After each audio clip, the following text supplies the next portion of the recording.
In the fall of 1942, a seemingly insignificant battle was fought on an isolated, desolate island in the remote Aleutian archipelago. It would be called the Battle of Kiska. But what if I told you this battle, lost in the cold silence of history, changed the course of the war in ways you can't even imagine? No heroes, no glory, no major victories. But what Kiska did reveal would alter the very fabric of the Pacific War. Today, we explore why the Battle of Kiska, one of the most overlooked conflicts of World War II, holds a deeper secret, a secret that would forever change how the Allies fought the war against Japan. The year is 1942. The world is consumed by the flames of World War II, while the fighting rages in Europe. The Pacific theater is quietly emerging as a key battleground. The war between the United States and Japan is in full swing, but the Pacific is vast, immense stretches of water and scattered islands. Japan's imperial ambitions are growing, stretching across the Pacific like a dark wave. By June of 1942, the Japanese have invaded the Aleutian Islands, an isolated archipelago off the coast of Alaska. Most think of the Pacific as a war fought in the tropics, in the jungles of Guadalcanal, in the skies above Midway. But the Aleutians, they were different. Cold, desolate, unforgiving. The Japanese had occupied two key islands, Attu and Kiska, part of a strategy to secure their position, threatening the U.S. West Coast and distracting American forces from other fronts. To many, it seemed like a minor move, an afterthought in the grand scheme of the war. But it wasn't. Not at all. The American High Command knew they couldn't let Japan maintain a foothold so close to home.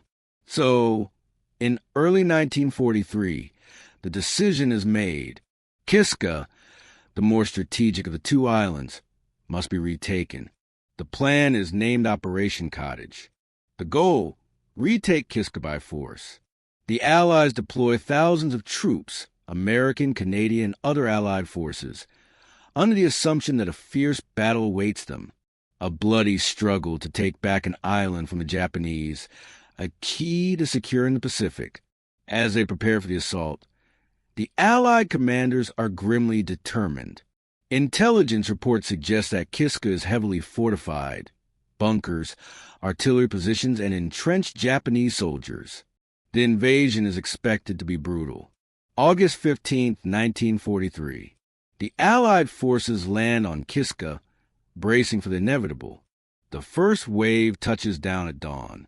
They are ready for the fight of their lives. But there's no sign of the enemy. No gunfire. No bombardment. Just the cold, biting winds of the Aleutians and the eerie silence of the island. It doesn't take long to realize the truth. Kiska is deserted. The Japanese had already evacuated the island in early July, in a move that had remained a closely guarded secret. The intelligence reports were outdated. The battle they had prepared for was a phantom. But the island isn't empty of danger. The Japanese may be gone, but they left behind traps, mines, and confusion. The Allies, thinking they were walking into a fierce firefight, instead found themselves facing a different kind of chaos. The fog of war set in. Confusion spread like wildfire. The soldiers, unsure of the situation, fired at anything that moved. But in the haze, it wasn't just Japanese soldiers they fired at, it was each other. Friendly fire, miscommunication, and panic led to a tragic series of accidents. Over 300 Allied soldiers were wounded. There was no enemy, no battle to fight, just the silent ghost of a battle that had never been fought. The cost of Kiska was not in lives lost to the enemy, but in the confusion and fear that gripped the Allied forces. The tragedy of Kiska was not just that it was a pointless battle, but that it highlighted a deep vulnerability in the way the Allies were conducting the war. The lesson was clear: no victory is without cost. And sometimes the greatest casualties come not from the enemy, but from the chaos of war itself. Kiska was eventually declared secured. But for those who fought there, the victory fell hollow.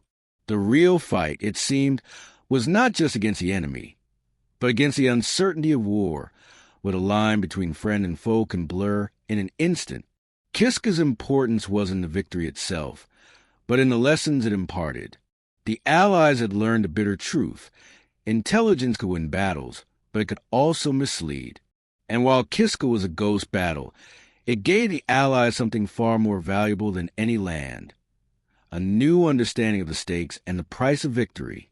The failures at Kiska pushed the Allies to rethink their strategies. From this moment onward, intelligence, strategy, and even the smallest details would take on greater importance. The war would not be won on courage alone. It would be won through precise planning and unshakable certainty. The Battle of Kiska was one of the forgotten chapters of World War II. It wasn't a triumph, nor a tragedy of massive proportions, but it was a battle that taught lessons the world couldn't afford to forget. History is shaped by the big battles, the heroic victories, and the sacrifices made.